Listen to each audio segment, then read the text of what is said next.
All right. Good evening, and welcome to the Takoma Voice Candidate Palooza 2011. My name is Eric Bond. I'm the publisher and editor of the Takoma Voice. To my right is Bill Brown, who contributes the Citizen Bill cartoon and is a high-ranking member of the Gorilla Park staff. Every 2 years, the residents of Takoma Park choose officials to represent us. Our 2011 election will take place on Tuesday, November 8th. The purpose of this forum is to get a better sense of the issues that we face in the city and to get to know the candidates better. Bill Brown will explain a little bit about our unusual format this evening. So tonight we're going to start off with a roundtable discussion with departing. Tonight we're going to start off with a roundtable discussion with our departing council members, who are Colin Clay, Dan Robinson, and Josh Wright, respectively Ward 2, Ward 3, and Ward 1. And we're going to ask them some questions that perhaps will set up the rest of the program and at least give us some background for some of the issues. Then we're going to have the candidates who are in non-contested elections. That would be Terry Siemens, Bruce Williams, Mayor, and Seth Grimes. Reuben Snipper's not here; he's traveling, I believe. And then we're going to have the big event, which would be the three contested wards. We'll have all the candidates up here at the same time, and we'll ask them questions that are either ward specific or that apply to all wards. So let's go. Okay, start. No. So here we have, you guys are leaving, and you can be very frank and have a lot of candor now, because nobody cares. You don't have to run for re-election. So what do you see as the big issue that's facing the city coming up? So, Josh, why don't you start? Well, I don't know if I would say there's one absolute single biggest issue. I would encourage candidates to think about three types of issues.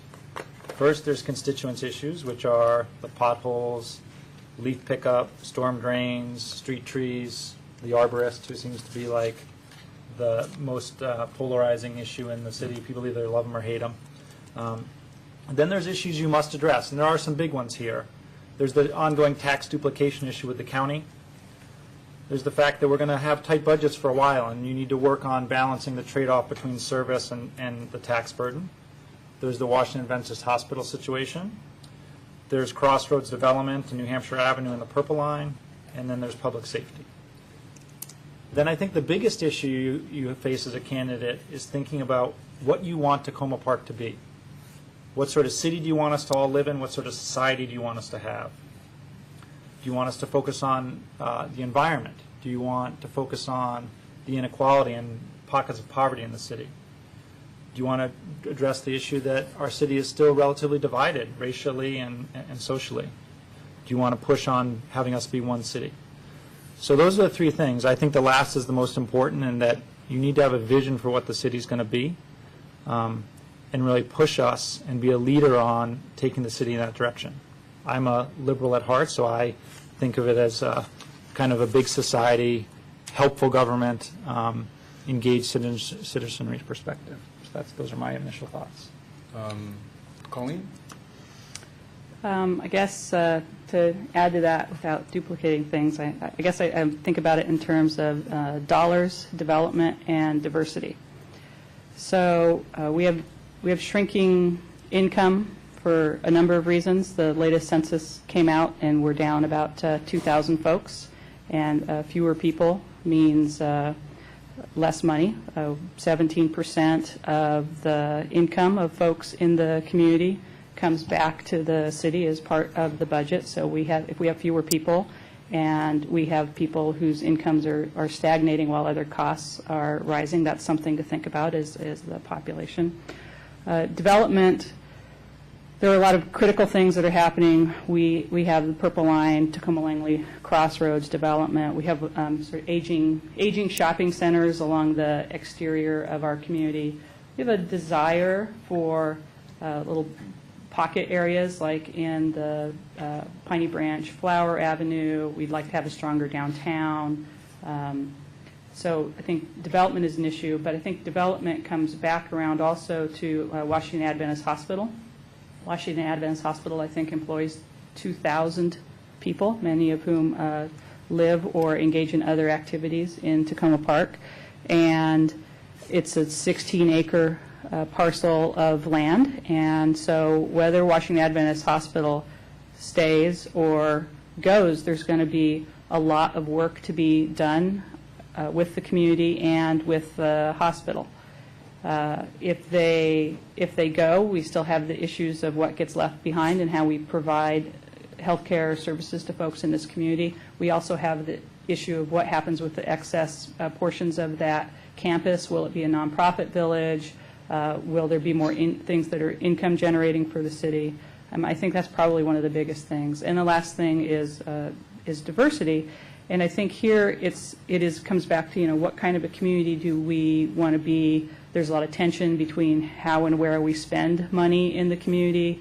And during the budget process, we make a lot of decisions that affect whether or not we'll remain the kind of diverse community that we are. We're already changing. Costs are driving changes in what our demographics are like. And I think that we should talk about that and be able to address that in a way that allows us to express the values that we have and remain the diverse community that we would, we see ourselves as being.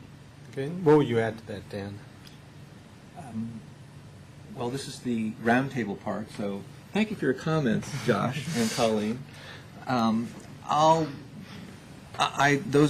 You're both well spoken in laying out some of the issues that we have and that are lying ahead of us. I'll talk a little bit about what the city's like for the benefit of the folks who are going to be new. I'm sure you guys will correct me where I stray from the path, but there are 140, 150 employees. And it's very important to get to know who they are and what they do, because they're the people who run the city. The folks, my colleagues and I on the dais here, really talk about what policies we're going to try to adopt.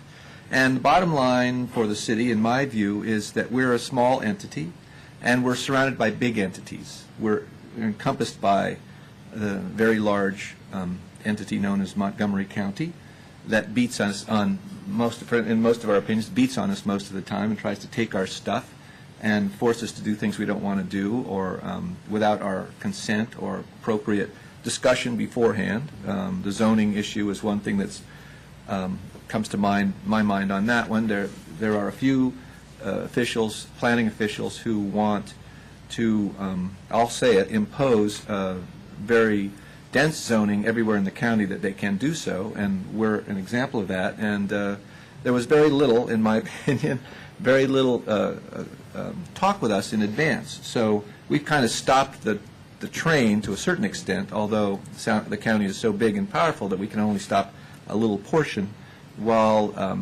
the county council and the planning, the park and planning wrestle a little bit about what to do with our stance that we don't exactly want to roll over. We don't want it to be left in a mushy state. In other words, we want to be a little bit clear on what they want to have happen in the parts of our city that that they can control. Now, they control the zoning in the entire city, but we have an historic area which gives us a certain amount of power. That's the kind of one thing we have that keeps them from, in my opinion, kind of steamrolling through. And so there's the county. They're a big group. The hospital is very powerful. They're leaving. We have to fight every step of the way to get what we want, which is some form of ongoing care in our community as they leave. And it's a struggle. So it's one thing to set policy. It's another thing to help staff say what it is we want to do. And just telling them, this doesn't always cut it. You have to work with them. You have to know who to go to. So if there's an issue about a tree, you can spend a lot of time complaining yourself about, commiserating and complaining about the tree situation, or you can just hand the person over to the appropriate staff person and hope that things go well and follow up. I'm kind of wandering around here, but I'm trying to give some hints about what it's like here, because because of the candor issue, and see if there's anything I missed. The big guys, the state, the county, the hospital, the staff. That'll do it. Okay. Good. I mean, it's interesting. I think there's so many topics here. We could just talk with the three of you for our whole hour and a half, and maybe we shouldn't do that. But No. I want to I mean, a couple of things you said, Dan, I really want to return to, but I also want to, and you also, Colleen, but what both of you said kind of returns to something that Josh said first, which is the vision of what we want Takoma Park to be. And what I'm interested in is, all of you have talked about the tight budget. And so how, and you know, Josh talked about the trade-off of the tight budget.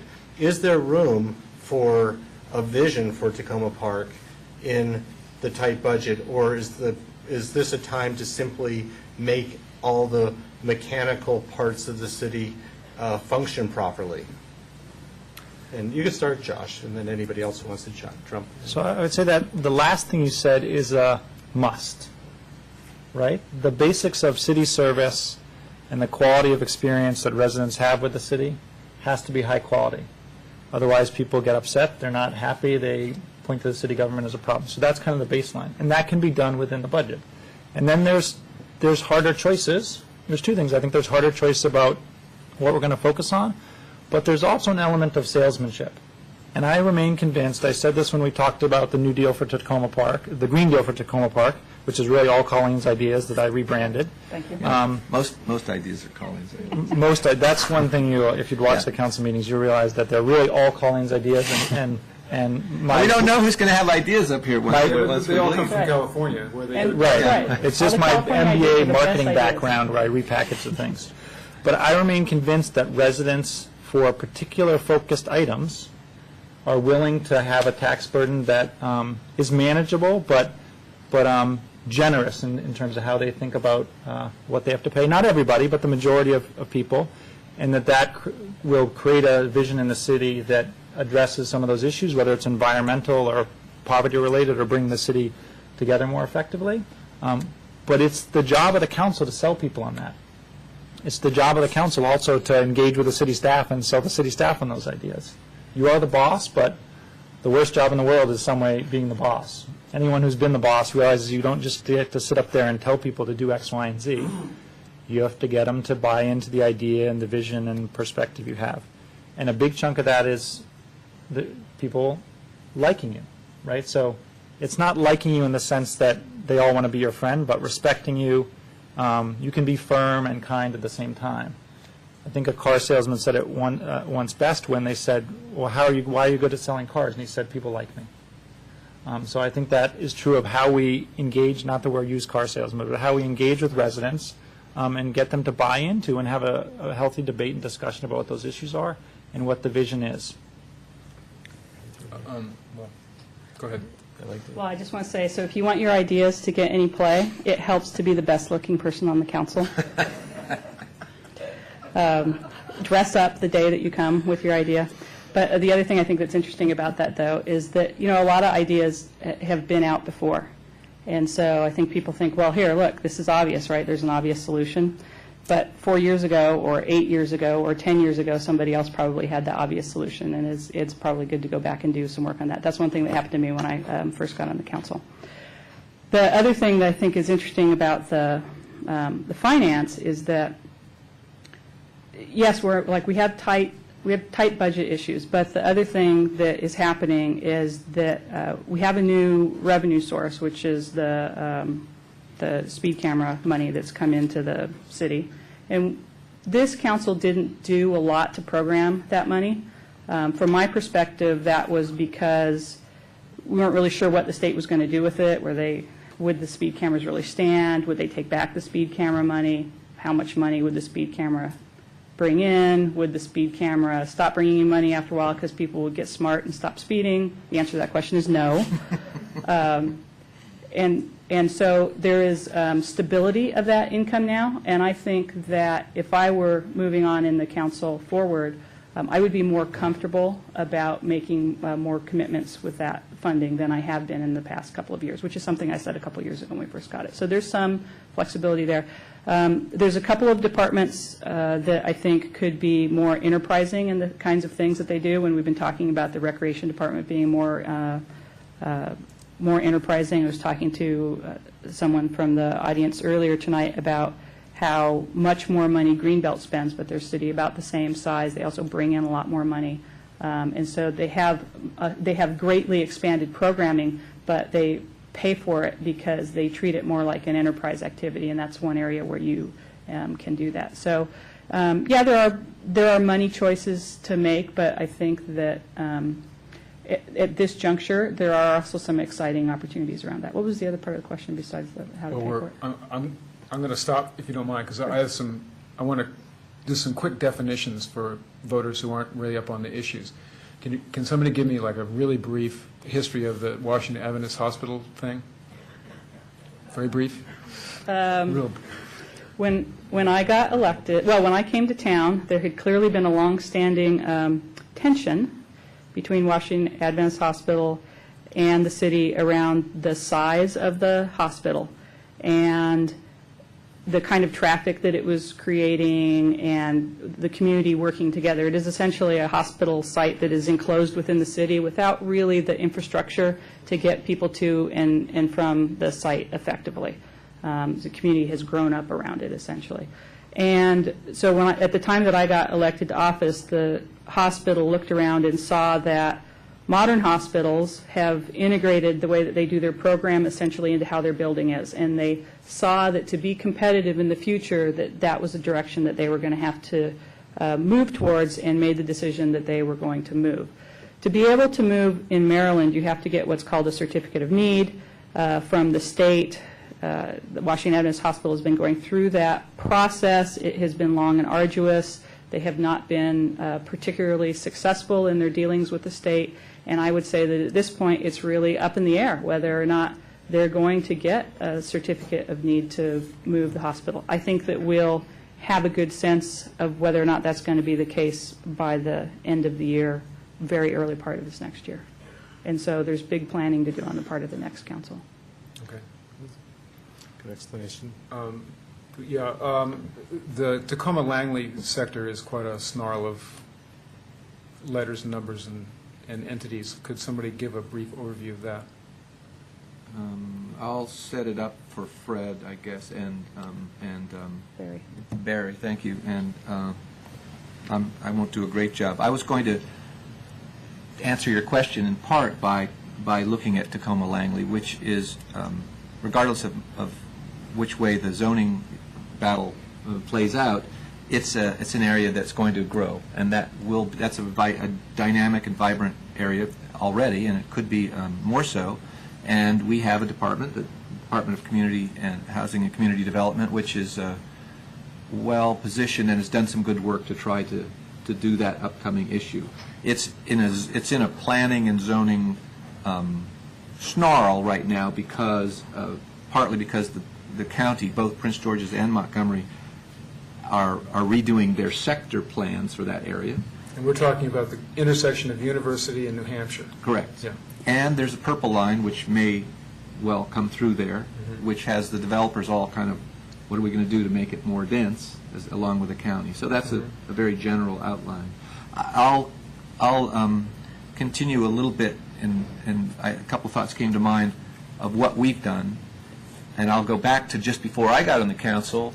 Rent stabilization had been covered in depth for a couple of years, I think, really. You know more about that than I. But once that discussion was finished, and once I got on the council, and Josh, we didn't really talk about it much because many of the decisions had been made, sifted through, and really given good thought.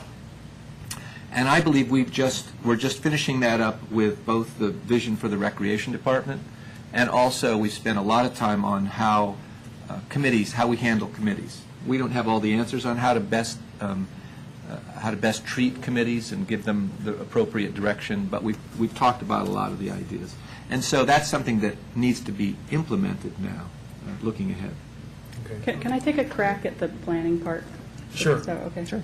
Okay. I think we're getting close to the time, I'm not sure. I'll be fast, I promise. We've gone over time. We've gone now. over, that's what Yeah. he's saying, okay. I'm keeping my So- eye on up to another 5 minutes. Okay, so. The thing about Takoma Langley Crossroads, when you think about the planning, so you've got the general plan, which is the big picture. These spaces are green, these spaces are housing spaces, these spaces are going to be commercial spaces, and the process feeds down. And so then you have more specific sector plans, and at some point you anticipate that you're going to get much more specific about what buildings look like, where they can go, what the different factors are, and what's been happening is that the issue that's come up is they kind of keep passing it down. So you go from the master plan, you have a sector plan, and then you have zones that you can apply, commercial, residential zones, the neighborhood, transit pieces, and then they've come up with design guidelines which tell you essentially what the community is going to look like. And so what's been happening is we've been saying this is okay, in general, as we get closer down, and we keep waiting for some specificity to come up that tells us what the community will look like. So we know whether it's going to look like a Costco box or whether it's going to look like a dynamic urban environment that has varied storefronts and different colors and tells us, might tell us things related to the building height and whether or not there's pocket parks or other kind of public amenities, whether or not there's shade trees or benches or how wide the sidewalks are. And so the issue has been then, where do we get that specificity? And the reason that the city has written back to the county is because after all the process that we've been through, they've dumped all the input that we put in and have it's just general all the way through. Okay. And real briefly, a CR zone is? Commercial residential. Right. And it's very loosey-goosey, is that the problem? It's more specific than the sector plan. It's about like density and mass and those kinds of things. What can be adjacent to something else? It gets more specific. There are trade-offs and points that you can achieve as a developer. If you do certain things, then you'll give certain amenities, and there's a big formula. So we'll return to the yeah, sector we'll- plan, I'm sure, so we'll leave it at that for now. Okay. We have a lot of other questions for you, but we've got other folks waiting to come up here. So thank you very much. And thank you. also, it's not the easiest job in the world to be council members, so we appreciate the service to the city. Very Just want much. to tell you It's been that. great. I want to say thank you to you, Eric and Bill, for putting this on, and also for running the voice for so long. Thank you. Thanks. Thank you. So will the uncontested candidates, incumbents, please? I think we may have Line lost up. one of them. We lost Yeah. Terry. Yes, Right, I I saw understand. that. Okay. Yeah, Well, yeah. that's okay. So we can say bad things about Terry. Why don't you take the other seats? They're nice and warm.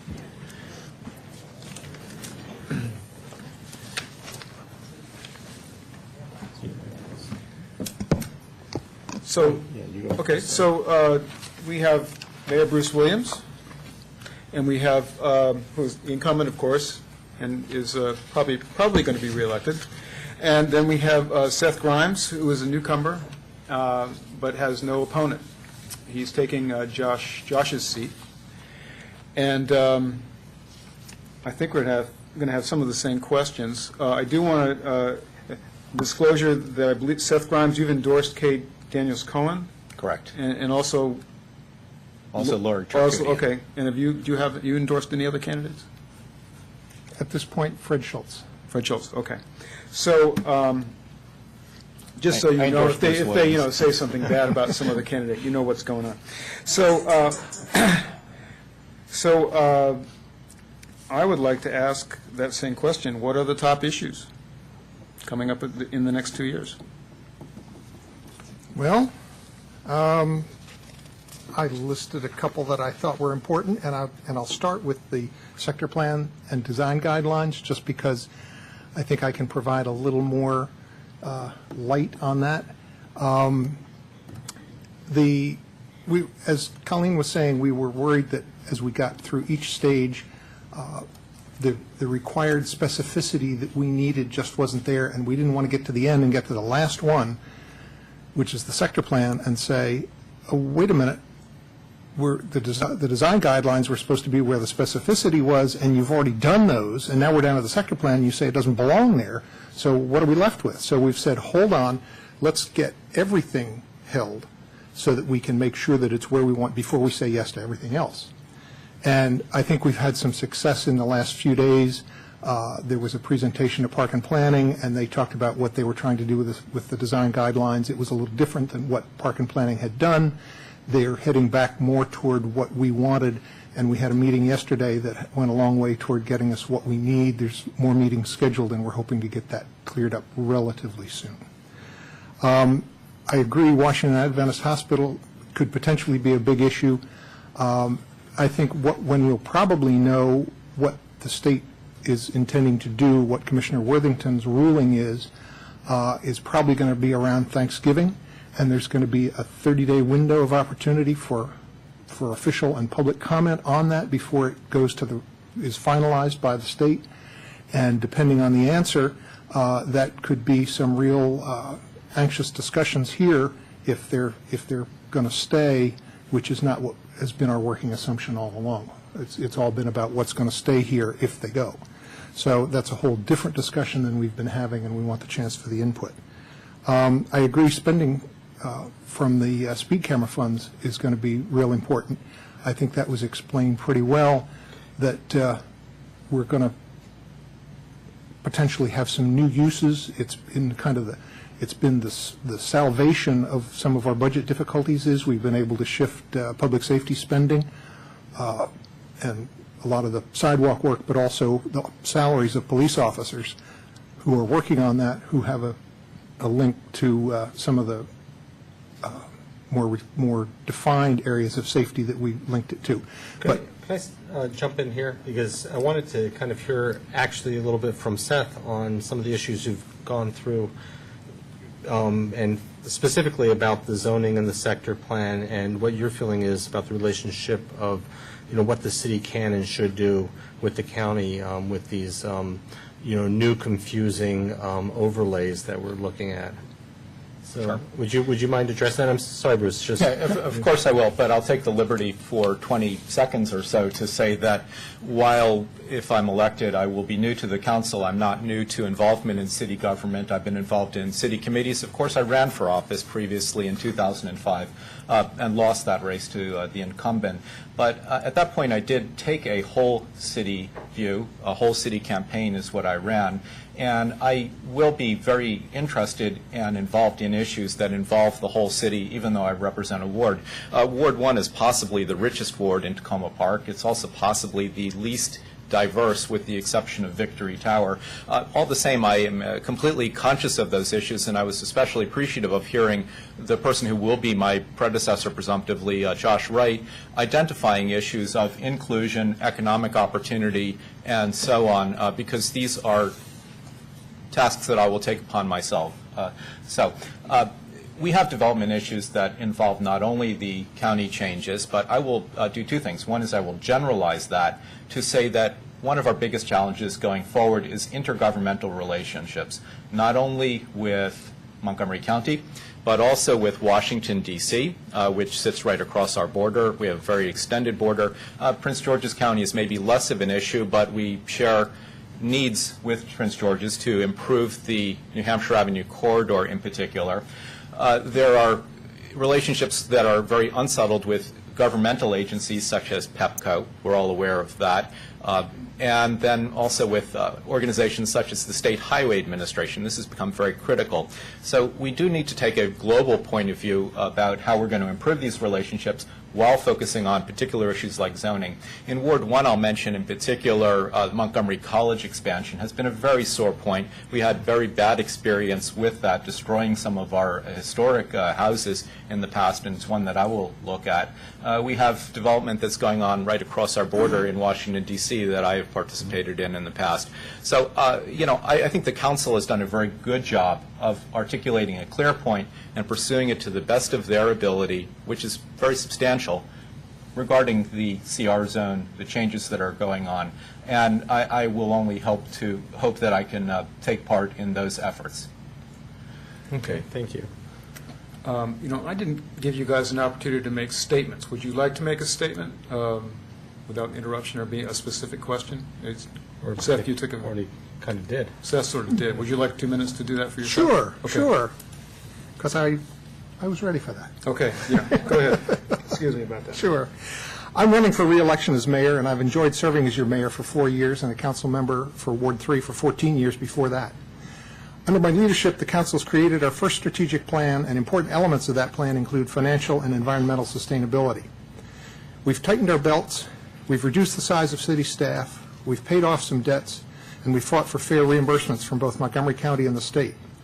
In the realm of environmental sustainability, first, we've renovated the council chambers into a multipurpose auditorium on time and under budget. Second, we've renovated the Public Works facility within our stated budget, and both projects will be LEED certified. Third, we've contracted for installation of solar panels on all major city buildings, which will result in lower energy costs without capital investment by taxpayers. And fourth, we're ready to rebuild 1 mile of Flower Avenue as a green street with other people's money. Beyond Takoma Park, here are some of the ways I'm helping to enhance our sustainability.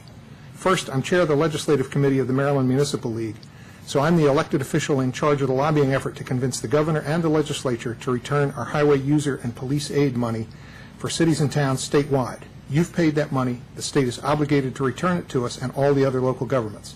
They've taken our money to fix their budget problems. That isn't right. Second, I'm the president of the Montgomery County chapter of Maryland Municipal League, so I'm leading the fight to get fair reimbursement from the county for services that we provide that they collect the taxes for. Third, I'm president of the Maryland Mayors Association, leading all 157 Maryland mayors. And fourth, I'm a founding mayor of Sustainable Maryland Certified, which the city has joined. This will allow us to share best practices with other jurisdictions, and it'll allow us to be a leading voice in the state for environmental sustainability. I enjoy serving as mayor, and I look forward to continuing. All right, we only had 2.5 minutes. I'll go right in. There's been a lot of talk about changes. Candidates have proposed changing the budget system for the city. And but my understanding is that we have a city manager system in which the council gives the guidance, the policy to the city manager. The city manager is a professional who comes up with the budget that does that for it. So realistically, how much room is there in that system for tinkering with the budget? Is it possible to even change it much, and is it a good idea? There's room to tinker.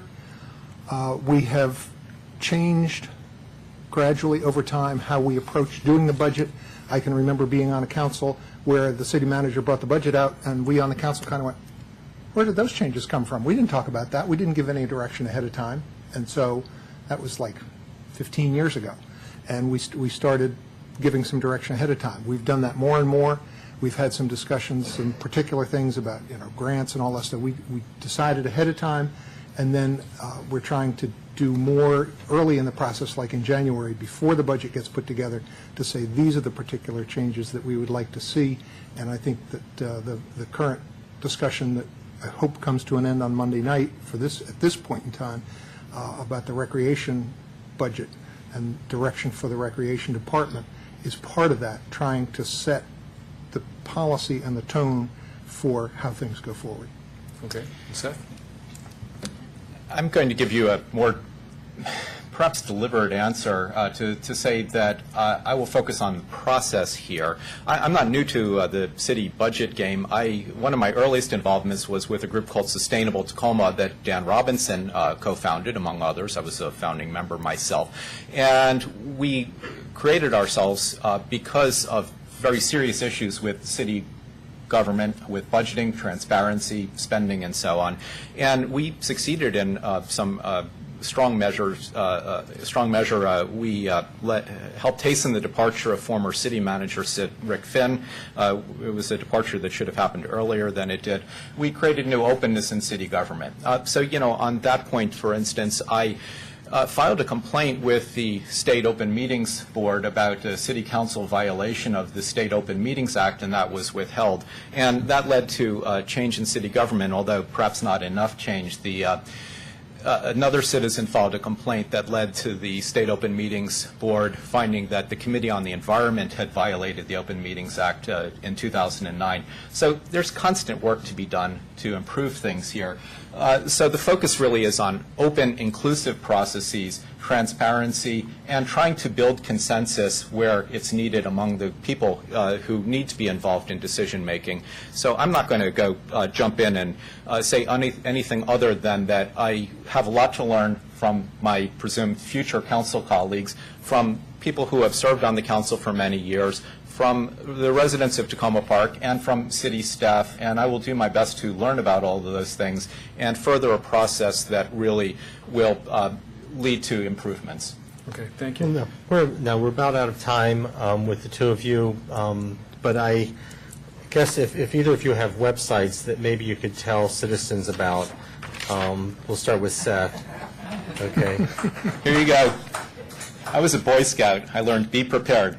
So you can find out about me at sethgrimes.org. I have some information there. I have a number of house parties coming up in the coming weeks in 3 of the neighborhoods in my ward. You can find out information about those there. And there's contact information, my phone number and email address should anyone want to be in contact with me. I am going around, even though I'm unopposed, and knocking on doors, trying to meet as many people as I can. It's a big ward, though, so I'm not getting to everyone. And I have a website, and it's up and active, and it's tpmayorbruce.com. tpmayorbruce.com. Okay, tpmayorbruce.com, just, Okay, so I encourage everybody to get to know presumably our next mayor, our next Ward 1 council member, and go to their websites, find out more about what they stand for, and try to have a conversation, meet them. So, Thank you, Eric and Bill, and thank you all. thank you. Thank you.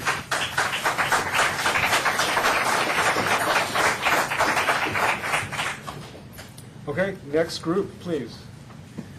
And, do you have the Oh, name sheet? Oh, yes, if people have questions, please write them down on the card here, and then get them to us by our helpful volunteer. So there's 3 of you guys here. and Barry, and, why don't you see if you're looking then. And Fred and Barry, did you take the seats over To there? the right. As long as they're together. right, I'd like to sit on the left. But we've lost, okay. Oh, here we are, okay. Looks like we all fit, maybe we don't need an election. I'll sit next to my enemy. Yes, front of me. We're going to be more exact about time because we have a lot of people up here. And what did we decide? The opening statements of 3 minutes? Yeah. And then we'll ask questions, and we'll be keeping time. We'll be ruthless about cutting you off. And just so be prepared. So should we just, how should we begin? Should we begin on this side? Might as well, sure. Okay, so maybe we can just move straight around. Each candidate introduce who you are, what ward you are running for, and tell us briefly about who you are, why you're running. Is this on? Okay. Should I read my canned response or speak candidly? It's up to you. Your choice. I have one. Is this, I guess This is specifically, your I opening mean, statement. is this the statement? Yeah. Okay, I'll Read read it my out, yeah. statement. You'll see it in print in the coming week. I'm Barry Howard, and I'm running for my first term as Ward 6 council member. Since 2007, I have worked on significant issues ranging from land use policy, aka CR zones, the Purple Line, the Tacoma-Langley Crossroads Sector Plan, to traffic calming in the New Hampshire Gardens neighborhood.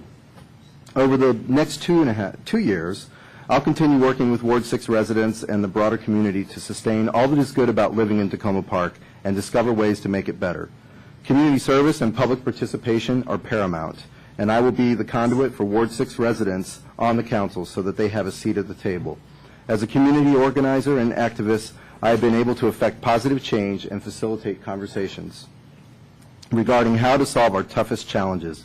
I'm accessible in person, online, and through a strong network of Takoma Park residents and across Montgomery County who care about their communities. Building community and getting things done are hallmarks of my leadership. Thank you. Thank you. So how much time do you want us to As I told you, Bill, I have Yeah. a statement You that think you lasts can do 4 it in minutes. three? You can do it in three? I can do it in less than that.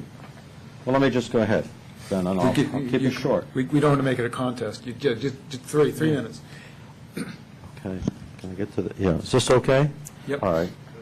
I have devoted myself, Oh, I'm Fred Schultz, I'm sorry, and I'm running for a re-election to Ward 6 council member.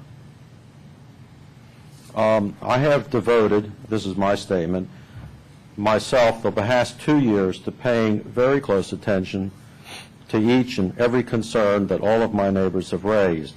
Most of the time successful, but sometimes things resist easy solutions. The important thing, however, is that you have been listened to, and I've responded to you quickly and followed through. Many issues turn out to be more complex than they may seem. One thing I have learned in my time on the council is that getting anything done requires a lot of cooperation from others, including our city employees and county staff. It requires a lot of patience and listening to what others have to say. Jumping up and down and making lots of protests gets you nowhere. It takes 4 votes on the city council to accomplish anything. So if I have not done my homework and listened to my council colleagues, well, then I can forget about trying to get something done on the council. But these sorts of things are the tip of the iceberg. 80% of what I do as a council member is invisible. Ask any council member, and they will say the same thing. For example, on the subject of the sector plan, we, Mayor Williams and I, have spent many hours attending meetings and hearings, testifying, writing letters, and simply studying documents. And this is only one issue. Others that still concern Ward 6 include sidewalks, traffic calming, the need for permit parking, plus the usual frustrations that we experience with the tree ordinance, getting streets paved, and tenant-landlord issues. At the city level, coping with massive county and state cuts to our budget, and now dealing with the future of the Adventist Hospital, which you've already been hearing about. Thank you. Thank you. Tim? Thank you all for coming out tonight. My name is Tim Mail, and I'm really pleased to be running to represent you in Ward 2. I want to start by thanking Colleen Clay for her 6 years of service on the council, and in particular mention one accomplishment of Colleen's that I think really gets to the heart of this election in Ward 2, which is that a few years ago, Colleen led the effort by council to develop a strategic plan that lays out the vision for where the city is going in 5 years, big ideas, the big ideas that are going to happen. And I mention that because what I've heard when I've been walking around the ward listening to people is that people want the city council to do more than just the next city council, to do more than just focus on the day-to-day conflict resolution, reactive work, and they want to see more big things come out of the council. They want to see a council leading in new directions, implementing programs better and more effectively, and they want to see the council that's managing staff, managing the 150 staff that the city has effectively. I mention those things because that's exactly the set of experiences and skills I would bring to council. I've got a PhD in science and have spent 10 years working, getting things done in policy and getting things done in both agencies and businesses that make a difference in people's lives, that better achieve, better implement our values. My experience is in 3 folds. First, in business. I currently serve as Vice President for Policy at a national nonprofit group. I personally supervise a $2.1 million budget and 15 staff that are distributed around the country. My job with those staff is to develop the budget every year and to help them do their jobs better. At the local level, I've served in Takoma Park for 8 years on different city committees, the Committee on the Environment, the Task Force on Environmental Action, the Safe Roadways Committee, and a committee or a citizen group focused on community health and empowerment. And at the national level, I've worked for almost a decade as an advocate, as a lobbyist, and as a strategist directly with Congress and federal agencies trying to change and improve federal policy. That's the set of experience that I would bring to City Council if you like me to serve you. I also want to say that after graduating college, I moved with my partner Winnie around the world. We lived more than 12 places in a dozen years. And then in 2002, we came here from Hawaii. And the reason I'm sitting here today running for election for City Council and why I want to represent you is because in all those places we've lived, in all that time, I've never found anywhere that felt so much like home, and any set of people that I more wanted to represent and was more motivated to try to help. That's why I'm here. If you elect me, I'm going to focus on 4 things: on sustainability and continuing the history or the record that Bruce just talked about in environmental sustainability. It's what I do in my day job, and I would try to bring that to City Council as an expert in that field. I'd focus on the quality of services and the quality of life here in Takoma Park, and I know the urban design guidelines are a big part of what we need to do next. I'd focus on transparency of the city's government and getting clear information back to voters so that they know what the city's doing and how it's making things better for them. And then, most obviously, I would focus on the day-to-day things that citizens want, the fixed streetlights, the new stop signs, the things that people need help from a local close council member. Those are the 4 things I would prioritize. Okay, great. Thank you. Lori? Okay, and I'll also thank Colleen for her service, and tonight we got the real wisdom from her, which is that you have to be the best-looking person on the council. And so since Tim and I are both so darn good-looking, I'm going to have to highlight other differences between us to help you decide. And so I want to focus on my experience and the fact that my experience prepares me specifically to get things done in a local level with the Takoma Park City Council. So for 14 years, I've been the director of nonprofits, 2 different ones, and I have not only managed the budgets, but I've been responsible for raising the budgets, and I have grown the budgets through 2 different recessionary periods, and that's involved being more resourceful with limited resources. It's involved bringing in volunteers, and it's also involved figuring out how to minimize administrative costs and expand the programming pieces. So I know how to get bang for the buck. Second of all, my experience is specifically with local and grassroots organizations. I work with 17 community-based programs around the state. That requires working with local law enforcement, that requires working with local zoning, that requires working with local social service agencies, schools, and so on.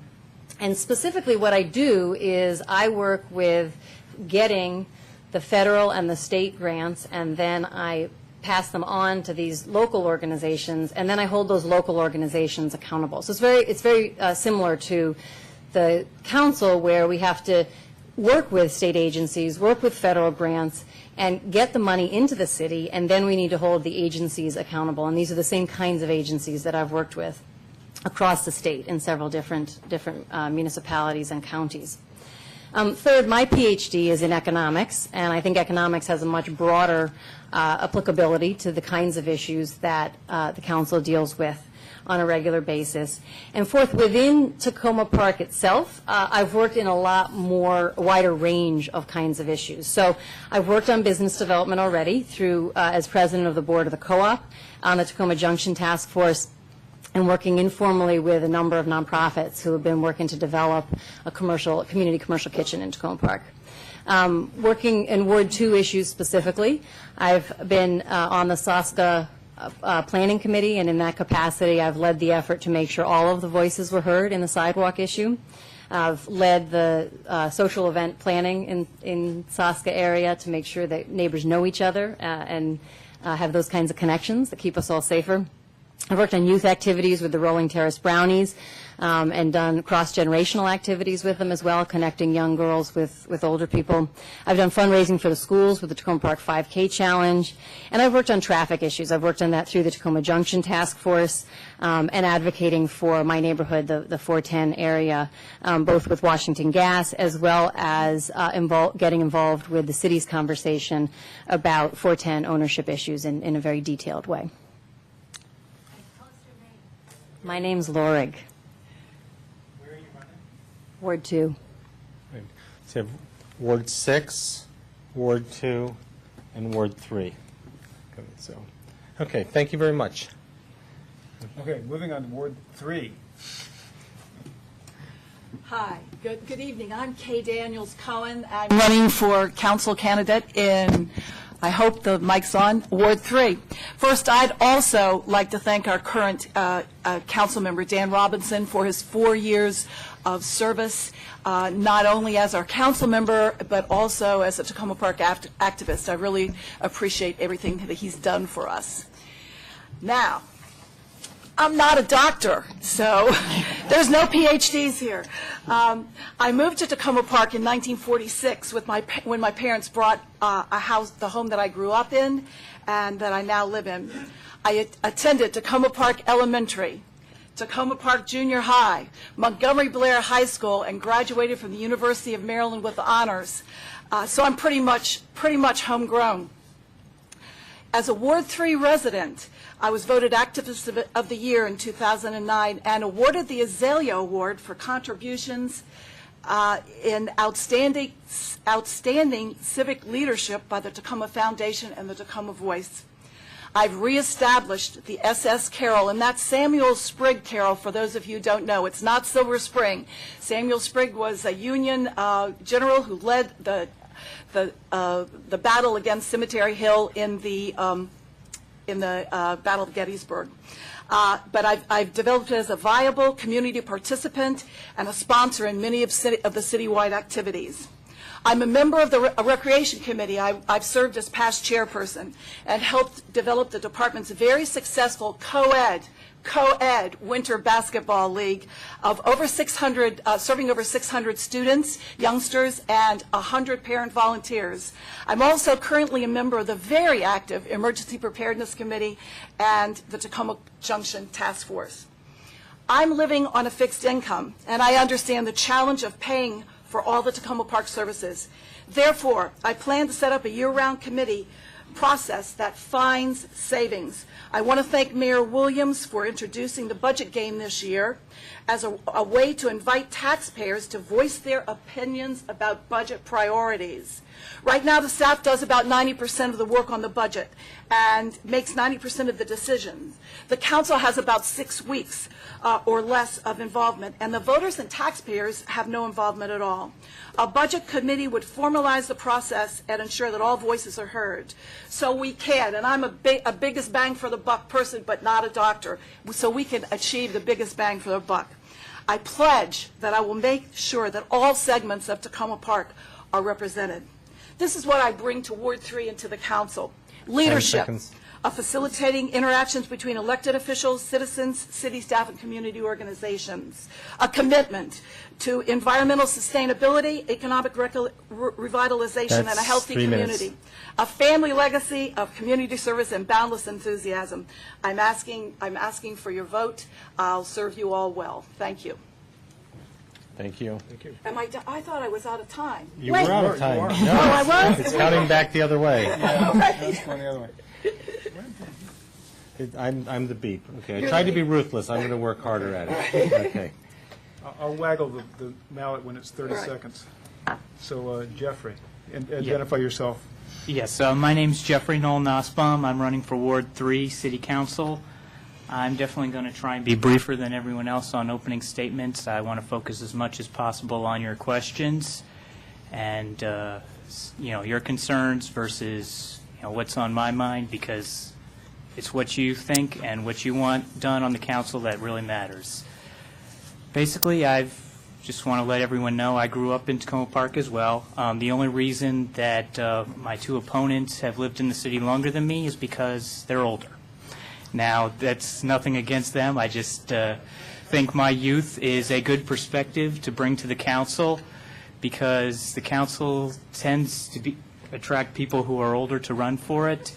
It also, I think right now everyone who's running and every current member is a homeowner. I'm a renter, and I think that's a good perspective in a city with as many renters and tenants as ours. I work for Montgomery County, and so I think as a local government employee, I want to bring that experience to being able to work with and understand the concerns of our city employees and make sure that they have what they need to do their job properly and are put in a position to succeed in meeting the goals that you as the city residents want from them. So I'm going to end it there so that we have time for questions. It's maybe an extra minute or two, but all the time we have is great. Thank you. I'm up. You're How up. many minutes? 3 minutes. 3 minutes, thank you. Good evening, thank you all for coming, and thank you to The Voice for sponsoring the forum. I'm Mike Grawl. I'm running for the Ward 3 open city council seat. I too need to thank Dan, because if Dan was running, I would not be.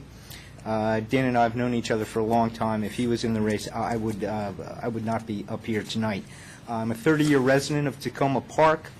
I live right up the street at 101 Grant Avenue. In terms of professional career, I don't have a PhD either. I do have a master's degree. I spent 25 years as a lobbyist at the federal level, most recently with Goodwill Industries International as Director of Governmental Affairs. My campaign is based on 3 issues, and I also offer solutions to those 3 issues. First of all, I'm going to be rather specific here. In my opinion, if we can't solve the small issues, how are we going to address the big issues? And walking around the ward, a lot of people are very, very concerned about what some people call the small issues, the day-to-day issues that affect quality of life in Takoma Park. First issue that I'd like to bring to the table is the lack of council oversight with the city government. I don't think there's a good relationship between the city staff, the 150 people that Dan referred to. I will solve that by assigning each member of the council to one department or to a grouping of departments to perform an oversight function, not be involved in day-to-day operations, merely for oversight responsibilities that would allow those individuals to then come back to the council, hey, we got a problem here, or this is an issue that impacts on the budget. Second issue that I would like to raise is what I believe is an over-reliance on advisory committees. Many of the committees are at least 17 listed on the city's website. Some have not been active for a long time. Some have not posted minutes for 4 or 5 years. Transparency should be in practice, not just in theory. My recommendation there is, number one, if the council forms an advisory committee, there must be a sunset date. A second and very important part of that is that on all advisory committees, there should be a member of the staff assigned to that committee to act as liaison, to act as a resource for the committee's deliberations, to report back to both city government and to the council on an ongoing basis, make sure the minutes are posted on a timely basis. The third issue that I'd like to address is the concept of city services. In my opinion, 10 seconds. living in 30 seconds. In my opinion, living in Takoma Park, we assume good government. That's sort of the baseline. For what we pay in additional taxes, for the privilege of living in Takoma Park, we deserve exceptional government. Thank you. Thank you. I get first question, and this is for everybody. And we'll start at this end and work that way, if you don't mind. And this is the same question I've been asking everybody. What is the main issue in your ward, and what would you do about it? And we're going to give you two minutes for an answer. I go first, Bill? Yes, Thank you. please. In my opinion, from what I hear from walking through the ward, it's delivery of services. Things are not happening. Let me give just 3 quick examples. When you go to the rebuilt Public Works building, looks very nice. You look off to the right, though, you see the corn silo, environmentally sound. You look a little further, 50 feet away, and you see a toxic waste dump. The oil recycling facility is a total mess. Let's not preach sustainability when we can't keep that small area cleaned up. I have complained from time to time over the past 10 years. It gets cleaned up. It then reverts to the condition that it was in 2 days ago. Paint cans around there. It's really a toxic waste dump. Let's look at the stuff we can solve. We don't need a citizens committee to solve that problem. It needs to get cleaned up. A second example I'd like to cite, a lot of talk about traffic through Takoma Park.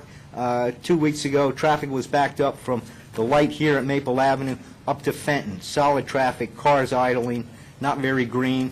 My solution would have been not to call a state highway. Hey, you need to retime the light.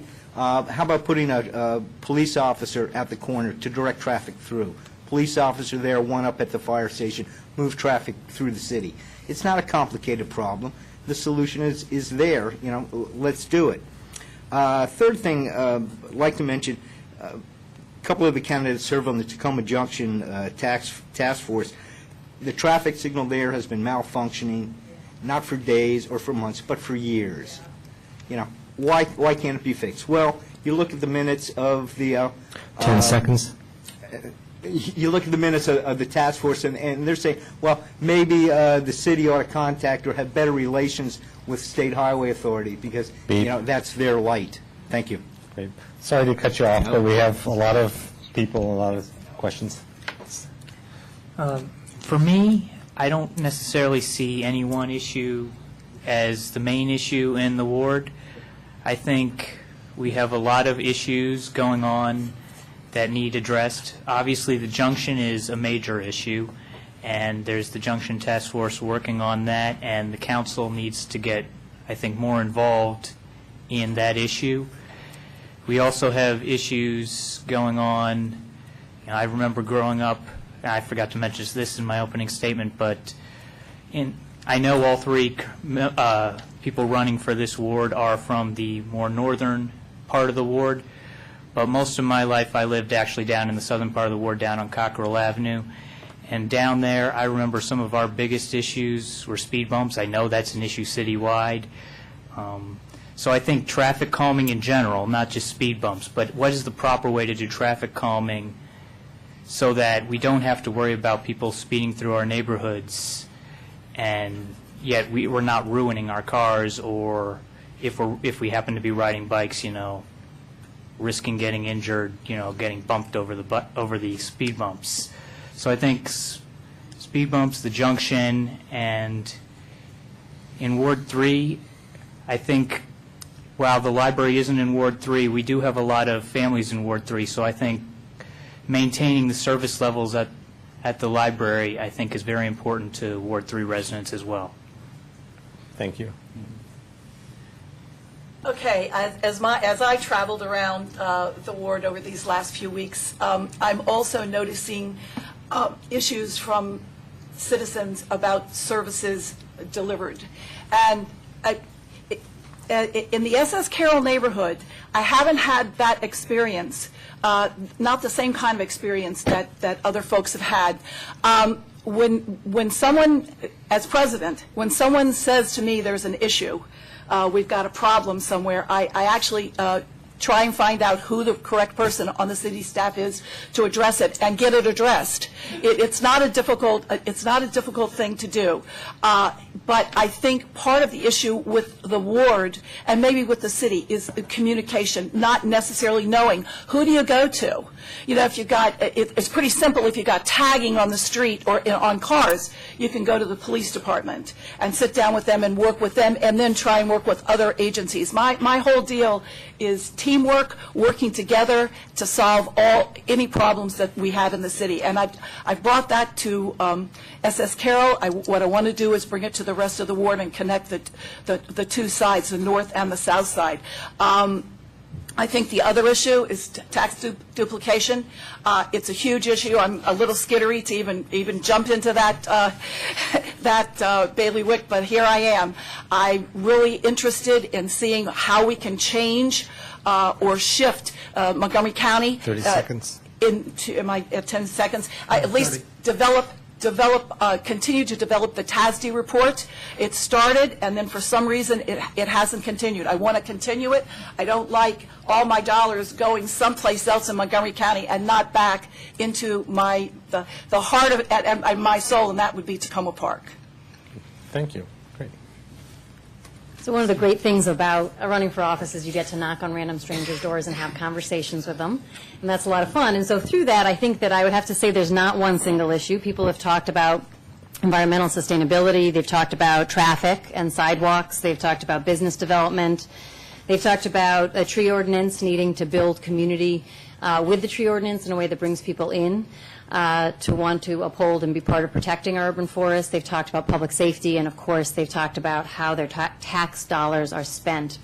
and transparency. So I think when I look at these and when I think about what a first priority would be for me, accomplishing a lot of the goals that people have highlighted, and especially accomplishing a lot of the big things that Tim was referring to earlier, will require that we start by focusing on the budget process.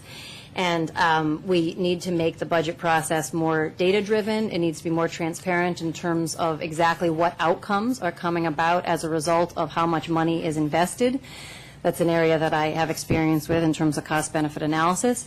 It has to be a year-round process, and that allows us to take a lot of the environmental ideas are actually in the long term. They're either revenue neutral or revenue generating, but unless we kind of lay out a 3 or 4 or 5 year process, we can't identify what the payoff is, and that identifying the payoff time is what will allow us to figure out what the financing is, and so that requires multi-year planning.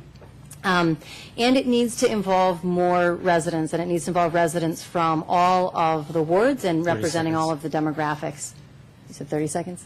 And so I think that the Budget Committee itself can do that, and I'd like to see that Budget Committee really led by the City Council and involving the broader residents. Right now, Mayor Williams did a great job starting this year with the budget game, and I think that really is just a start, and the Budget Committee can allow for the broader dialogue that everybody can be involved in. Great, thank you. Perfect. Time, please. I'm going to focus on two things. The first is that, one of the things that comes up again and again at doorsteps is this issue of taxation and duplication of services. As a small entity inside of a big county, we provide a bunch of services that the county provides, and in so doing, we constantly have to justify the services we provide that they're better than the counties or that they do something different. That's a huge issue, and we should constantly challenge ourselves to tell that story of the services that we provide in the city of Takoma Park. Now, one example of a priority area is our recycling and trash services, where right now the service we provide is not as good as the counties. And that's an immediate area where you need to look at it and say, okay, we need to figure out how to get our program to be better. It's a roughly $800,000 program cost in the city's budget, and I think we should address that right away because it's an area where many people, experts, for example, in sanitation and trash services throughout the city would say, we could do a better job of recycling. There's a bunch of things we could add to the services, for example, kitchen composting household waste. The second area that I wanted to identify was something that came up earlier that Dan and Fred, you've talked about it as well. The redevelopment of New Hampshire Avenue and Langley Park and Crossroads is a huge priority. Those development plans, the county's plans, the sector plan, the urban design guidelines, are going to affect what our community looks like for 50 years as that development starts to happen. And we have this really crucial opportunity to work with the planning board at the county level, where we have great relationships already through the existing council, through the mayor, through city staff, to try to get those urban design guidelines changed. What we want are urban design guidelines, and I think what the county wants, Dan said this earlier, the county would be perfectly happy if we looked like downtown Silver Spring. That's not what we want. We want to try to maintain a boundary between our residential areas and the new CR zones. We want to try to have an imprint of green and pedestrian accessibility in those areas, and that's something we have to champion as this next council. We have to do it now. Great, thank you. Mr. Schultz. Thank you. Two big issues that face Ward 6, and the obvious one is the one that Tim Mail was just talking about, the sector plan for the Crossroads area. I want people to understand that the significance of what's happening up there, because for a lot of people who live in Takoma Park, it's not a place you might visit very often, and even your path to work or whatever tasks you have don't take you through there. But the possible redevelopment of the Takoma-Langley Crossroads area is going to impact our city for the next 50 to 70 years. And it's probably going to have as much impact on our city as anything going back to the decision to stop the interstate coming through the middle of our city in the 1960s. I'm not saying it's as momentous as that, but it's significant. So it's just not a Ward 6 issue. Believe me, it's something, the economic potential up there is just truly huge if it's done right and if the Purple Line gets built. And the planning process has probably started about 5 years ago, and we are really about this close to getting it nailed down. 30 seconds. Mayor Williams was talking about it a minute ago. We had a meeting yesterday, and we're really down to some very little things that need to be resolved, and I'm very optimistic. The second big thing is the fact that the loss of the HUR money and county tax duplication, which have been addressed. But this is money that belongs to us. This is our tax money that has gone to the state and the county that has been diverted, and it needs to come back. Thank you. Mr. Howard? Once again, Barry Howard, Ward 6. So there's two issues that I would set side by side that I think concern people that I've spoken to as I've been campaigning over the last 2 weeks. And I think the overarching issues are the urbanization of a historical suburban neighborhood. The things that fall out from that are the sidewalks project, spillover parking, traffic congestion, commercial revitalization up at the Takoma-Langley Crossroads, high-density zoning that's been brought to us by the County Planning Department, overcrowding of homes and apartments, litter. All these are symptoms of the urbanization of a suburban neighborhood, but many people moved to that suburban neighborhood because they wanted to remain they wanted to be in a suburban neighborhood, and they want to remain in a suburban neighborhood. I've been fighting for the better part of 2.5 years on these land use policies, CR zones, et cetera, which I can speak about later. And in fact, instead of throwing my hands up in the air and saying how confusing it is, I've actually drafted this handout that many of you have tonight to try to explain there's many different moving parts here, but they stack up on top of one another. So it's not just the sector plan that we have to be concerned about. I've also been talking to other people and saying how it's not just a Ward 6 issue, because Ward 5 is actually being affected right now by the Long Branch sector plan that's already underway. And then if the county actually imposes CR zones in all commercial areas of Montgomery County, then the entire New Hampshire Avenue corridor will be affected. The next issue that's particularly sore point for Ward 6 residents is the tax duplication, because we used to be in PG County. And we are so far east that we don't feel a part of Takoma Park, and I'm going to fix that. We need to do more outreach. We need to bring Ward 6 residents into the fold. Thank you. Thank you. Now we'll move on to our lightning round. Thank you all, though, for and it's time gets eaten up with this many people. I'm going to move off of what seems to be one of the main topics, which is how to run the city and with the budget, and move to a vision that we've had of Takoma Park. And I'm going to give you 1 minute to respond, and we'll start with Ward 2. Maybe with Lorig. And my question is, the sanctuary city has been a policy of pride for many people in Takoma Park, and that is being challenged by the federal government.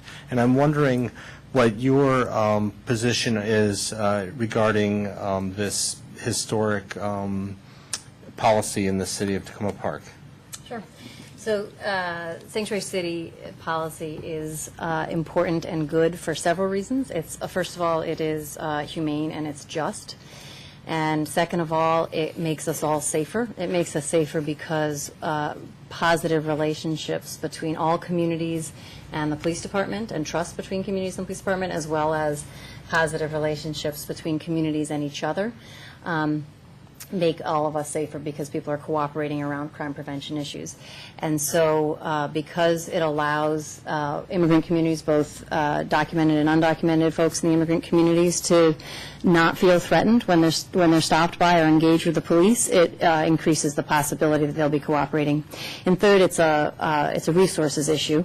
The federal government has a broken immigration system, and as long as they're able to push the responsibility of that onto municipalities and counties to pay for enforcing a messed up system, then they get to not be responsible for fixing the system, and we don't need to spend our precious resources enforcing a broken system. Okay, thank you. And I guess I should have mentioned, thank you very much, I should have mentioned that sanctuary cities means that the police department, for example, is instructed not to inquire about immigration status when they're conducting their routine police work. Okay. Mr. Mayo? Sure. I'll just say that I second what Lorig said. It's really important that our police force have access and good relationships to all communities in Takoma Park. It's just an aspect of basic policing that you want to be able to interact with people, make them safe, help find witnesses to crimes, help catch criminals, and that's a good thing. There are other aspects, though, to making our city a welcoming place for all residents. One is that we have a great policy in the city of letting non-residents or non-citizens vote, and we should continue that. Another one is that Casa de Maryland is here, and we have community development grants that we can use to help support organizations like that, and we should continue to do that as well. It's not just about the police and sort of the negative side of having an immigrant community in Takoma Park. There's also a real positive side that we can emphasize. Great, thank you. Maybe move over to Ward 3. Would you be willing to begin? Let's see. Let's start at the end with Mr. Grau. Could you address that question? Yes. Sanctuary cities. Thank you. I think Lori gave a very, eloquent summary of the issue, and I support entirely what she said. The only thing I would like to add to what I think is a very enlightened policy by Takoma Park is how are we planning for what might come next in terms of federal or state pressure specifically on the police department of Takoma Park, with them coming down with the hammer, you will enforce this. Where's the thinking on that? And I'm not in a position to answer that, but it's something that the city should start or be thinking about right now. Thank you. I really have nothing to add to the arguments that Lorig and Tim gave. I support the policy. Obviously, we should be constantly checking it to make sure that it's working as effectively as it can, and working to protect, because basically the job of local government is to work, on the smallest level to make the lives of the residents of the local area better. And it doesn't matter, to me, where those people come from, how they got there. As basic human rights, we should work to make the lives of everyone who lives here better. If the federal government obviously has a responsibility to the country as a whole to regulate immigration because of population issues and resources issues, but as soon as you have local and state governments getting into enforcing that, you're really diverting their resources from what they should be doing. Okay, thank you. I also am in favor of the sanctuary city regulation that we have here at Takoma Park, because it makes all of our citizens safer. It is indeed humane, and it causes any folks that might be afraid to come forward and describe a crime or be a witness in a crime. It should cause their fear to be dissipated. So I know that the chief, we've talked, he and I have had conversations several times about it, and the only thing, as Tim said, that he's unable to do is serve what's called an ICE warrant. He can't go after anyone for immigration issues. And the rest of it is just the police working with the community, being in partnership, all of us being in partnership with each other within this community. And that's part of the vision I have of Takoma Park, is that we're all working together. Thank you. Done. Okay. Mr. Schultz? I think that what's been said is probably all that needs to be said. Pretty clear all of us are in agreement about the sanctuary law. And until the federal government finally gets around to enforcing the immigration laws that we have, or coming up with new federal policies, I think we should just stay the course with what we're doing for a lot of different reasons. One of the things I would want to mention is that I think not only do we want to provide a sanctuary, but we also want to provide economic help to our immigrant population, because their prosperity is our prosperity. One of the things I've done in my term in the last 2 years is bring to Takoma Park one of the largest micro-lending programs in the United States. It's now established its office at 7676 New Hampshire Avenue. I'm on the board of that organization, and they are open for business to provide microloans from small as a few less than $5,000 up to $50,000 to people that want to start businesses. They have to be immigrants, asylees, or low-income people. Very proud of that. Thank you. Mr. Howard? Well, first and foremost, I thought the purpose of law enforcement is to deter or catch people that commit crimes like burglaries, home invasions, larceny, et cetera, which are the primary problems that we're facing here in Takoma Park. And I support that. I support the police force. I think they do a very good job.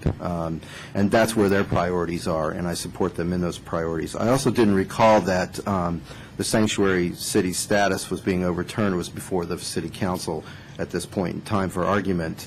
And then finally, I would suggest just a basic question. Are we all Takoma Parkians or not? 2 weeks ago, I walked around my neighborhood, and I was trying to get people to sign up to vote and register to vote, and people from foreign nationals would say, I can't vote because I'm not a U.S. citizen. And I was very pleased to hold up this form and say, but yes, you can. March yourself right down to the community center and talk to Jesse Carpenter and get yourself signed up.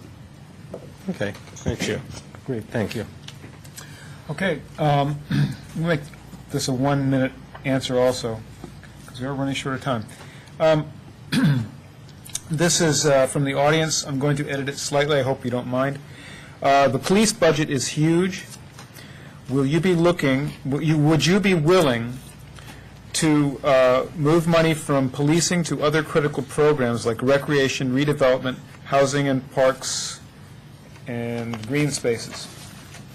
Let me see. What would be the opposite of the way we just did that? Let's start over here. How about Kay? You want to go first? Sure.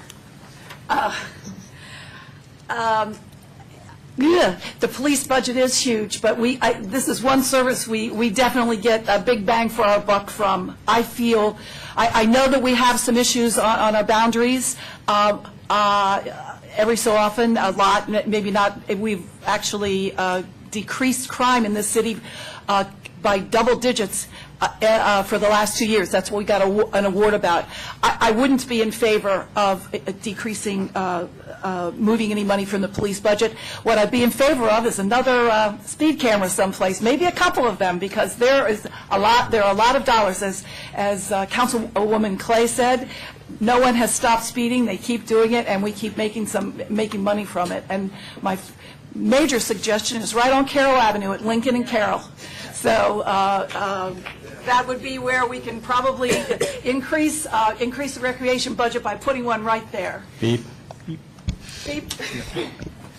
Okay. Well, first I'm going to say that in general, I'm not the biggest fan of speed cameras. However, the places we have them currently, I support because they're places that really need it, and I'm not sure Takoma Park really needs any more. But beyond that, I generally would not be in favor of reducing the police budget. However, I'd be open to looking at that as part of the whole budget and seeing whether there are some efficiencies that can be done, that as long as we maintain current services. But if anything, I would like to improve services with the police and everything else. So that would generally prohibit taking money away from them. Thank you. I think safety is probably the most basic city service, and we have a right to expect to be safe in our homes and our apartments. I wouldn't, without closer examination, I can't say that this city police department budget is, filled with fat. I'd have to take a closer look at it. We hear about community policing all the time. I think the police department, with their current funding level, can do a better job in getting out into the community. I haven't talked to anyone so far in Ward 3 that has seen a police officer walk by their house.